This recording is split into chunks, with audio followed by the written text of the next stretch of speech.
No vídeo de hoje, vamos falar sobre as principais teorias demográficas. O objetivo é estudar como cada uma delas entende a evolução das populações no decorrer do tempo. Vamos dar uma atenção especial à teoria da transição demográfica por causa da relevância maior que ela tem para entender o comportamento demográfico das populações. Começando pela teoria malthusiana, esse nome vem do seu idealizador, Thomas Malthus. Sem dúvida, o autor mais influente e mais lembrado quando falamos em teorias populacionais. Ele teria realizado o primeiro estudo, o primeiro ensaio sobre população. E nesse ensaio, ele defende a tese de que a fome e a pobreza no mundo seriam inevitáveis. A ideia central é de que a população cresceria em ritmo mais acelerado do que a produção de alimentos. Essa ideia foi expressa na forma matemática, onde a capacidade humana de produzir alimento, de gerar recursos para a sobrevivência, se comportaria como uma PA, uma progressão aritmética, o que significa dizer que esse crescimento era constante, porém insuficiente, porque enquanto isso, o crescimento populacional aumentava na forma de uma PG, uma progressão geométrica, ou seja, cresceria de forma mais acelerada, de modo a dobrar de tamanho a cada nova geração. Representando num gráfico, nós teríamos essa situação. Em algum momento, a população humana, crescendo de modo exponencial, ultrapassaria a oferta, a produção de alimentos. Então, Malthus previa fome e miséria. Então, a solução proposta por ele seria recorrer ao controle natural da natalidade, traduzindo, abstinência sexual. Essa foi a ideia para frear o crescimento populacional. A teoria malthusiana não correspondeu à realidade. O gráfico à esquerda mostra a relação entre a produção de alimentos e o crescimento da população mundial, no intervalo de 1951 a 95. O gráfico à direita é a relação formulada por Malthus. A produção de alimentos sempre se manteve acima do ritmo de crescimento da população, indicando que há mais alimento do que pessoas, de modo que daria para alimentar todos. O problema não seria a falta de alimento, mas a má distribuição dos recursos. O Malthus ele viveu na Inglaterra do século XVIII, num contexto em que o país e boa parte da Europa passava pelo contexto da primeira Revolução Industrial. Ele não foi capaz de enxergar as mudanças econômicas e sociais do seu próprio tempo. O seu trabalho de observação ele se deu num contexto de uma região rural dentro da Inglaterra. E como cada região possui uma dinâmica demográfica e um comportamento próprio, não dá para extrapolar para a realidade mundial. A Revolução Industrial levava à aceleração da urbanização. Por quê? As fábricas cresciam nas áreas urbanas e atraíam mão de obra de pessoas que saíam do campo e vinham para a cidade. Então, com isso, nós passamos a ter a tendência a uma redução do número de filhos. Uma outra situação é que os avanços tecnológicos produtivos com a Revolução Industrial seriam repassados para o campo, o setor agrícola, e, consequentemente, a produção de alimentos viria a crescer. A segunda teoria é o neomalthusianismo. Ela surge no contexto da explosão demográfica que ocorria na segunda metade do século XX e trouxe novamente a ideia de que o aumento acelerado da população causaria problemas de superpopulação no futuro. No centro desse pensamento estavam as preocupações com as elevadas taxas de natalidade dos países subdesenvolvidos. A explicação da pobreza na África, na América Latina, em boa parte da Ásia, estavam ligadas a esse alto número de nascimentos. Ou seja, a ideia era de que a culpa do estado permanente de subdesenvolvimento nessas regiões do mundo era por conta da taxa elevada de natalidade. Por quê? A linha de raciocínio, de acordo com essa teoria, é que o excesso de filhos causa pobreza, obriga os governos a investirem mais recursos na saúde, na educação, ampliarem a infraestrutura para cobrir a demanda por mais creches, escolas, hospitais, maternidade, já que teríamos o aumento do número de crianças. E tudo isso reduziria o investimento no setor produtivo, na geração de novas tecnologias, o que iria dificultar o desenvolvimento. Esse é o pensamento típico do neomalthusianismo.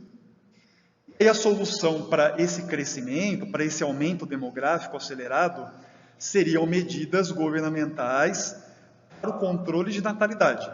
E a saída seria apelar a programas que incentivam o uso de anticoncepcionais, a esterilização, planejamento familiar. A terceira teoria é a teoria reformista. Ela é contemporânea do neomalthusianismo, inclusive ela vai fazer oposição a ele, formulando ideias contrárias. Ela vai sustentar, por exemplo, que a situação de pobreza deveria ser enfrentada e solucionada com políticas públicas para melhorar as condições de vida da população. Por quê? A teoria reformista entende que a alta taxa de natalidade é consequência da pobreza e não a causa, e que o acesso à educação e à renda vai gerar mais informação, vai levar as pessoas a adquirirem consciência melhor e fazer escolhas melhores, planejar família, organizar finanças pessoais.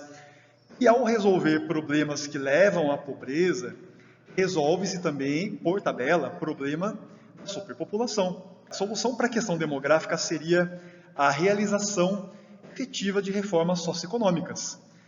Distribuir a renda, reduzir desigualdade, ampliar o acesso à educação. Por fim, vamos mostrar a teoria da transição demográfica. Ela também surge como uma forma de contestação das ideias malthusianas, para mostrar que a população não cresce eternamente. A teoria da transição demográfica descreve o comportamento de uma dada população com oscilações periódicas, que podemos dividir em fases distintas. E essas fases se alternam entre crescimento estável, acelerado, desacelerado. Pode ocorrer retração da população, que seria o cenário de um crescimento negativo, que ocorre quando os nascimentos são inferiores ao número de mortes. O que a teoria usa como base é a diferença entre as taxas de natalidade e mortalidade. O conceito central aqui, que é a ideia da transição, significa que está ocorrendo uma mudança de padrão demográfico. Então, nós usamos a noção de crescimento natural ou vegetativo. Nesse gráfico, a esquerda aparece como uma linha pontilhada, como nós podemos ver. Nós temos uma linha vermelha, que é a taxa de natalidade, outra azul, a taxa da mortalidade, e a interação entre elas vai gerar o crescimento vegetativo, que vai ser a diferença entre essas taxas, representada nessa linha pontilhada. Do lado direito, nós temos esse mesmo gráfico. Agora eu vou colocar umas setas para medir a distância entre as linhas da natalidade e da mortalidade. E vou projetar essas mesmas setas, todas alinhadas aqui abaixo, para que o tamanho delas deixe bem claro o que está acontecendo, que é o comportamento do crescimento natural. E aí fica evidente a transição demográfica pela mudança de padrão em cada uma das fases. A primeira fase é chamada de pré-transição. Nela nós temos as taxas de natalidade e mortalidade muito elevadas. Ela seria típica de países mais pobres, subdesenvolvidos, países pouco modernos. O perfil é de um maior percentual de crianças, adolescentes, pela alta natalidade, e menos idosos, uma vez que a população representada seria de um país ou região subdesenvolvida. Então, parte dos habitantes viriam a falecer pelas condições precárias de saúde, doenças, poucos recursos, né? Essa etapa antecede o processo de urbanização, de industrialização. E países nesse estágio se caracterizam por uma mentalidade de sociedade agrária, mais tradicional, vivem em sua maioria no campo. A ideia de que quanto mais filhos, melhor, para ampliar a renda da família. A segunda fase, nós já temos a mortalidade em queda e a natalidade ainda estável. Nesse estágio há um acelerado crescimento natural da população por conta da queda rápida da mortalidade. Quais seriam as razões para essa queda? Melhorias nas condições sanitárias, a expansão no saneamento básico, o que já evitaria muitas doenças e mortes, melhorias na saúde, avanço na medicina, descoberta de novos medicamentos, remédios, vacinas, melhorias nas condições de vida em geral, na alimentação. A terceira fase vai apresentar declínio da natalidade. A primeira consideração que a gente faz é que essa transição faz muito sentido para regiões ou países atravessar um processo de modernização, vai se urbanizando, e isso já muda completamente as relações das pessoas com o número de filhos. Então a natalidade começa a cair por outras razões também, né? O acesso aos contraceptivos, elevado custo de vida nas cidades, né, forçando o planejamento familiar, a maior participação da mulher no mercado de trabalho. A quarta fase é típica de países desenvolvidos. Reparem que as taxas de natalidade e mortalidade estão mantidas em níveis muito baixos, com a tendência a uma certa manutenção. As razões para essa combinação é a média de filhos por casal muito baixa, cenário que evoluiu na fase anterior. E, paralelo a isso, nós temos a expectativa de vida elevada que levaria à longevidade de boa parte da população, que vai levar ao envelhecimento demográfico. A gente pode falar numa quinta fase, num estágio de amadurecimento, que algumas regiões do mundo já vivenciam. Nesse estágio, a taxa de mortalidade superaria a de natalidade, o que significa dizer que teríamos mais mortes e menos nascimento, o que resulta numa redução absoluta da população. Pela primeira vez no gráfico, nós temos um cenário de queda real da população. O que foi dito até agora sobre a transição demográfica, a população passaria por um processo onde antes era mais jovem e menos idosa, para se tornar mais idosa e menos jovem. Vejam que em 1980 a base da pirâmide ela é grande, ela é mais larga, o que mostra muita gente na idade entre 0 e 9 anos, entre 10 e 19, mas o topo ele é estreito, o que representa pouca gente acima de 70 anos. Ou seja, trata-se de uma população mais jovem. Em 2010, a base da pirâmide reduz um pouco, mostrando a queda na natalidade. E ela vai ficar mais espessa na faixa entre 20 e 29 até 40 a 49. E vai reduzindo no ápice, mas ainda assim, esse ápice ele é mais espesso do que o anterior. Em 2040, nós já temos uma maioria absoluta de adultos e idosos, apontando para um aumento na expectativa de vida. E nós temos um conceito muito importante que é a razão de dependência, seria um cálculo para separar a população economicamente dependente, né, aquela que não trabalha, da população economicamente ativa, ou seja, a parcela da população em idade de trabalhar. Considera que numa sociedade que vai entender como dependentes as pessoas com até 18 anos e acima de 65 anos.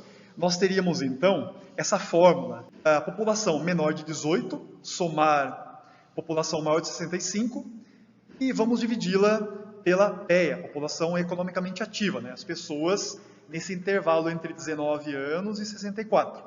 Tudo isso multiplicado por 100, nós teríamos então a razão de dependência. Nós vamos ter então, vamos delimitar essa faixa de idade nesse exemplo, e aí nós temos a leitura da situação.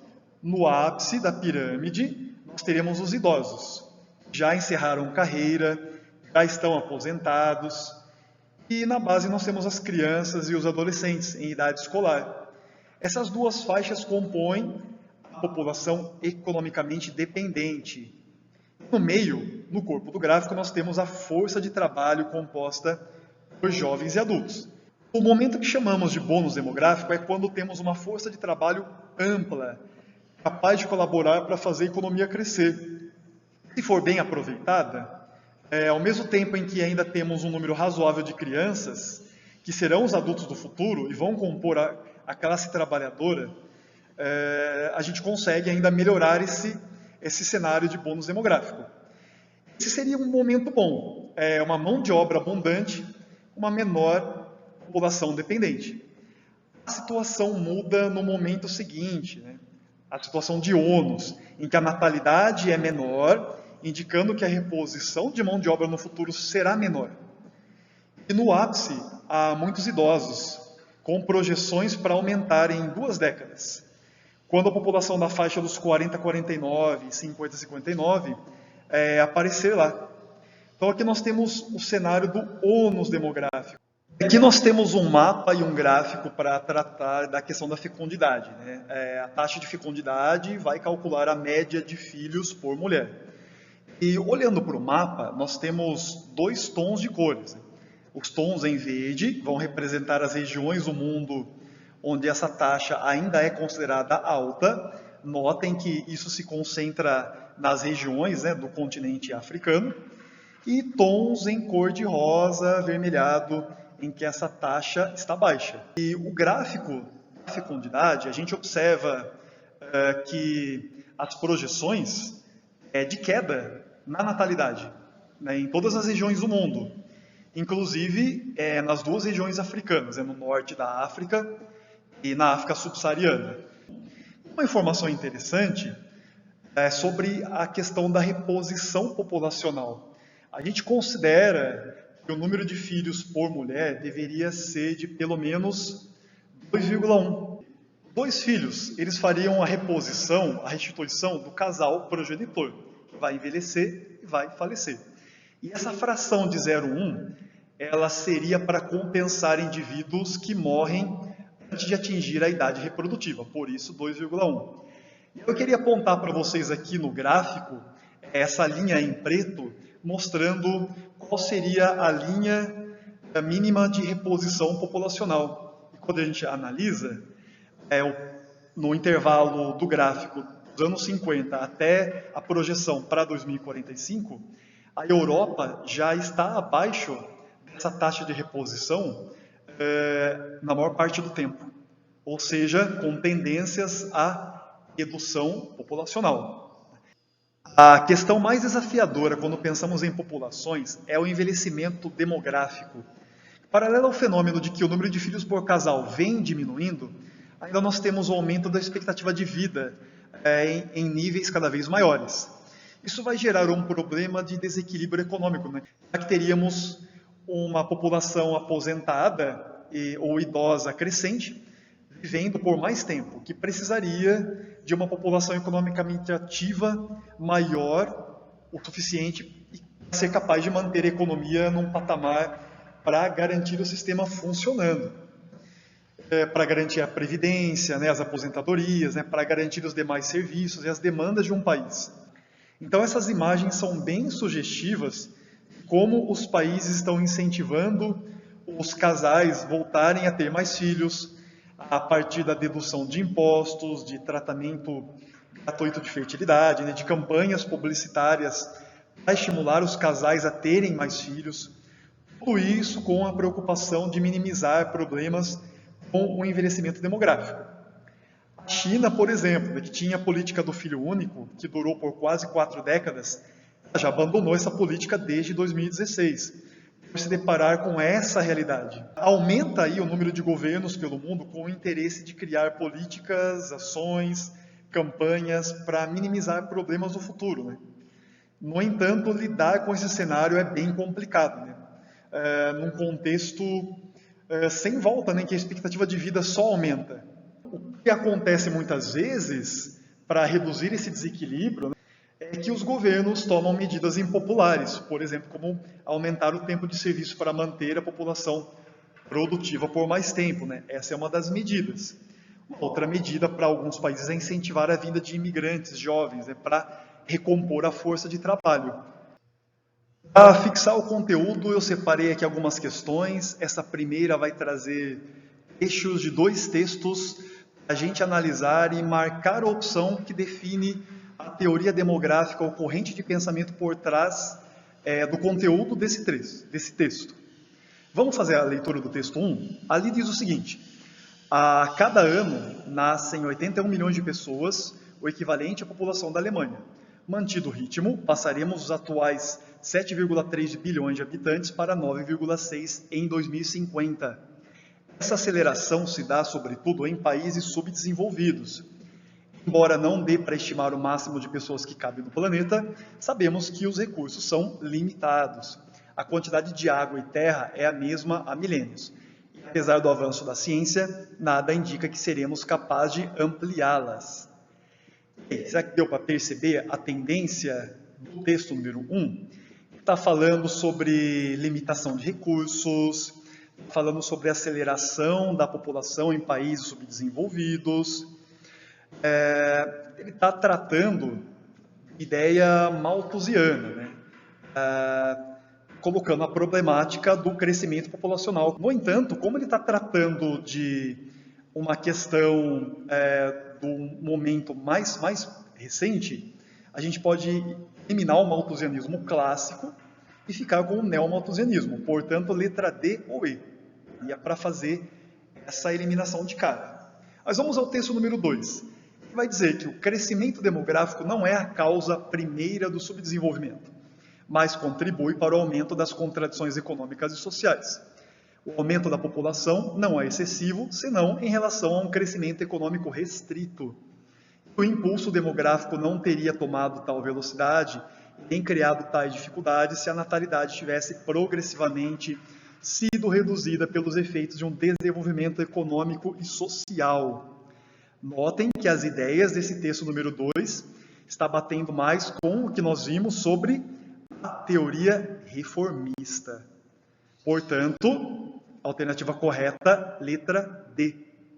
Aqui nós temos uma questão dissertativa, já caiu no vestibular da UERJ, tem o gráfico da transição demográfica com as 4 fases. A pergunta que está aqui na letra A está pedindo para a gente identificar uma fase em que há um reduzido índice de crescimento vegetativo e outra em que ocorre a elevação desse índice. Na letra B, ele pede para que a gente apresente fatores que justificariam, em países subdesenvolvidos, a queda da mortalidade na fase 1. Se a gente observar na fase número 1, a linha da mortalidade, a linha em verde, está muito alta, mas ela começa a cair a partir da fase 2, da fase 3. Então, são essas duas perguntas. Eu sugiro que você pause o vídeo, tente dar uma resposta, para a gente fazer uma checagem e comparar a resposta. A letra A, como resposta, nós podemos colocar que o reduzido crescimento vegetativo ocorre na fase número 1 e na fase número 4, onde as linhas da natalidade e da mortalidade são aproximadas. E o crescimento vegetativo mais elevado vai aparecer na fase número 2, onde a taxa de natalidade aparece bem acima da mortalidade. Para responder a letra B, os fatores que justificam a queda da mortalidade, nós teríamos então expansão dos serviços de saúde, avanços na medicina, expansão na infraestrutura das redes de saneamento, evolução das condições de higiene, alimentação. Novamente, aqui uma questão sobre transição demográfica, para nós julgarmos aqui as sentenças 1, 2, 3, 4, 5, com V se for verdadeiro ou F se for falsa. Vamos lá, o primeiro, dizendo lá, o crescimento vegetativo de uma população é a diferença entre as taxas de natalidade e mortalidade. No gráfico, observa-se que ele aumenta na fase 2 e decresce ou desacelera na fase 3. Olhando para o gráfico, exatamente isso que nós enxergamos, tá? Portanto, o item 1 é verdadeiro. Agora, o item 2, a queda da mortalidade na fase 2 pode ser explicada pelo alto custo de vida, já que essa fase retrata um país ou sociedade em processo de modernização e melhorias, o que tende a aumentar a expectativa de vida. No caso, essa é falsa, tá? Porque o que explica a mortalidade não tem a ver, ou não está relacionado ao custo de vida, mas sim a melhorias, avanços na medicina, melhoria no saneamento, na infraestrutura urbana, aumento da urbanização. O item 3 vai nos dizer que a queda na natalidade na fase 3 está relacionada, entre outras coisas, aos avanços na medicina, melhorias no saneamento básico, na infraestrutura, atendimento à saúde. E aí, essa daqui também é falsa, com certeza. O que explica a natalidade, na verdade, é ligado ao processo de modernização de um país, urbanização, que vai culminar no aumento do custo de vida, então as pessoas passarão a ter menos filhos. Então não tem nada a ver o que está sendo colocado aqui. O item número 4, ao final do gráfico, na fase 4, teremos uma população envelhecida, já que as taxas de natalidade e mortalidade estão baixas e controladas. Essa combinação poderá causar déficit na mão de obra e retração e desequilíbrio econômico. Isso é verdadeiro, com certeza, tá? Item número 5, na fase 1 nós temos a população infantil e idosa muito elevadas, com menos adultos. Na fase 4 ocorre o contrário, temos uma população infantil e idosa muito baixas, uma provável maioria de adultos. E, gente, isso aí está certo ou está errado? Isso está errado, isso aqui é falso, Essa alternativa pode induzir ao erro, né? A pessoa confundir taxa de natalidade e mortalidade com população idosa e infantil. Tá? Pode levar a uma confusão. A gente vê que na fase 1 essas duas taxas estão altas, mas então se a taxa de mortalidade estiver alta, não vai ter muitos idosos, muita gente está morrendo. E na fase 4, se a taxa de natalidade está baixa, nós também não teremos uma população infantil grande, né? Nós teremos mais idosos e menos crianças. Né? Alternativa correta, letra D. Última questão para encerrarmos. O gráfico a seguir mostra a evolução da participação dos grupos de idade na população brasileira de 1940 a 2050. O gráfico e os conhecimentos sobre a demografia brasileira permitem afirmar que as sentenças corretas são...